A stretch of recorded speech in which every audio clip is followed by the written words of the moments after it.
I had always been drawn to the solitude of the woods.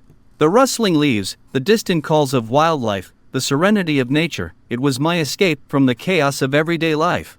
And so, when the opportunity arose for a solo camping trip to Blackwater Lake, I jumped at the chance. The journey to the remote lake was long and arduous, a winding trail that led deep into the heart of the forest. I had chosen a campsite by the water's edge, a picturesque spot that promised solitude and tranquility. As I set up my tent, the sun dipped below the horizon, casting long shadows across the tranquil lake. The water shimmered in the fading light, its surface like a mirror reflecting the darkening sky. With my campfire crackling and the stars beginning to twinkle overhead, I felt a sense of peace that I hadn't experienced in years. The woods were alive with the symphony of nature, the chirping of crickets, the hooting of owls, the distant howling of coyotes. I sat by the fire, wrapped in a warm blanket, listening to the soothing sounds of the forest. But as the night wore on, a feeling of unease began to settle over me. I told myself it was just my imagination, a byproduct of the isolation, but I couldn't shake the feeling that I was being watched. I dismissed my paranoia and decided to take a walk along the lakeshore, hoping the cool breeze would ease my nerves. As I walked, I noticed something strange, a series of small, wooden markers protruding from the ground. Curiosity got the better of me, and I followed the trail of markers, each one spaced about 10 feet apart. They led me deeper into the woods, away from my campsite and deeper into the darkness. The markers seemed to be arranged in a deliberate pattern, leading me further and further from the safety of my campfire. I considered turning back, but my curiosity compelled me to continue. After what felt like an eternity, the trail of markers came to an abrupt end, and I found myself standing at the edge of a clearing. In the center of the clearing was a dilapidated cabin, its windows shattered, its roof caved in. I approached cautiously, my heart pounding in my chest. The cabin seemed abandoned, a relic of a bygone era. But as I stepped inside, I felt a sudden rush of cold air, and the door slammed shut behind me. I tried to open the door, but it was stuck fast. Panic surged through me as I realized I was trapped inside the cabin. I turned to the window, but it was covered in thick, impenetrable darkness. I had no choice but to explore the cabin, hoping to find a way out. The interior was in shambles, the walls covered in strange symbols and faded paintings. The air was thick with an oppressive, otherworldly presence. As I ventured deeper into the cabin, I came upon a small room at the back. The door was ajar, and a faint, flickering light emanated from within. I pushed the door open, revealing a small, candlelit chamber. In the center of the room was an old, ornate mirror, its surface tarnished with age. I approached it cautiously, my reflection distorted in the dim candlelight. But as I gazed into the mirror, I realized that something was terribly wrong. My reflection began to change, shifting and contorting into a grotesque, nightmarish visage.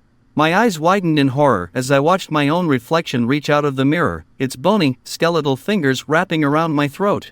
I gasped for air, struggling to break free, but the reflection held me in a vice-like grip. Its eyes were empty, soulless voids, and its grin was a rictus of pure malevolence.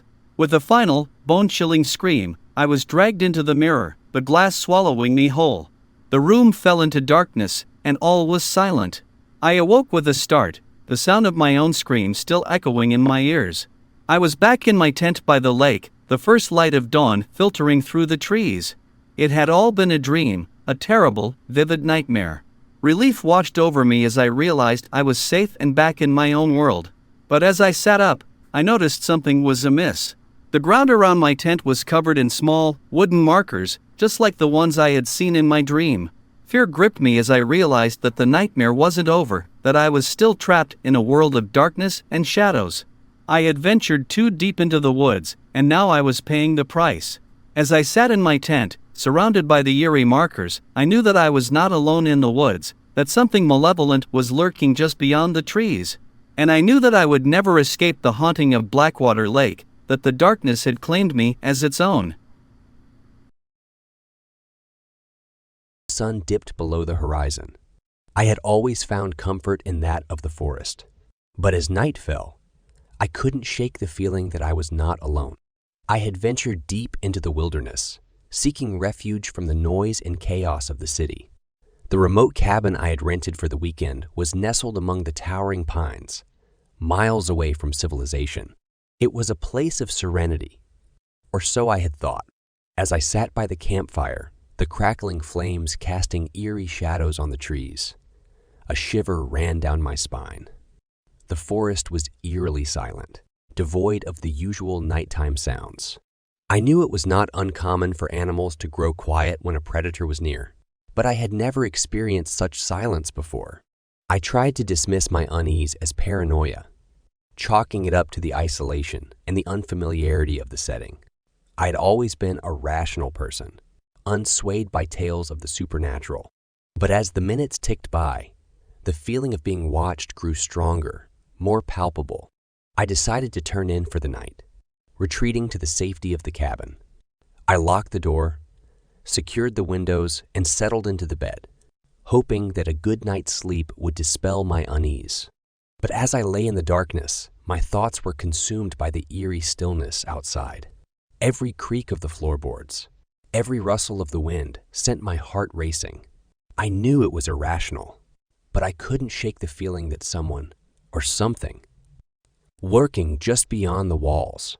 Hours passed, and just as I began to drift into an uneasy slumber, I heard it. A soft, distant sound, like the crunch of leaves underfoot. My heart leaped into my throat, and I strained to listen. It was definitely a sound, a deliberate rhythmic noise, and it was getting closer.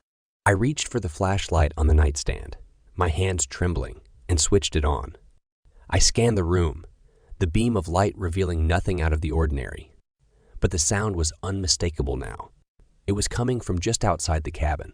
With trepidation, I approached the window, careful to keep the beam of light hidden. I peered outside, and my blood ran cold.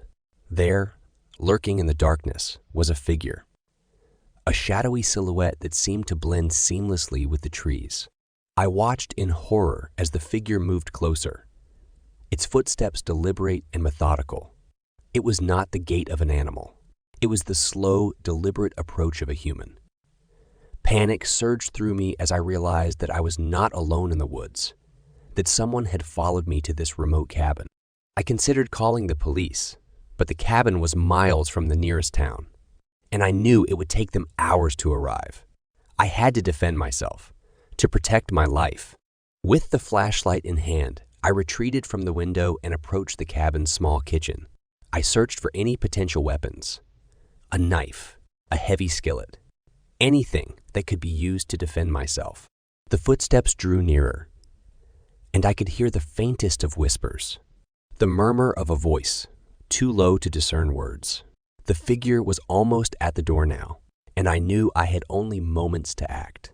As the doorknob began to turn, I braced myself, clutching the makeshift weapon tightly. The door swung open slowly, revealing the intruder, a man, tall and imposing, his face obscured by a mask. He stepped inside, his eyes fixed on me, and I swung the heavy skillet with all my strength. It connected with a sickening thud, and the intruder crumpled to the floor, unconscious. Fear and adrenaline coursed through me as I stared down at the intruder. I had defended myself, but the ordeal was far from over. I knew I had to call the police to ensure that this man would never harm anyone else. I fumbled for my phone, my fingers shaking as I dialed 911. I explained the situation to the dispatcher, my voice trembling, and she assured me that help was on the way. As I waited for the police to arrive, I couldn't help but wonder about the man's intentions. Why had he followed me to this remote cabin? What had driven him to such desperation? The police arrived shortly after, and they took the intruder into custody. They commended me for my quick thinking and bravery, assuring me that I had done the right thing.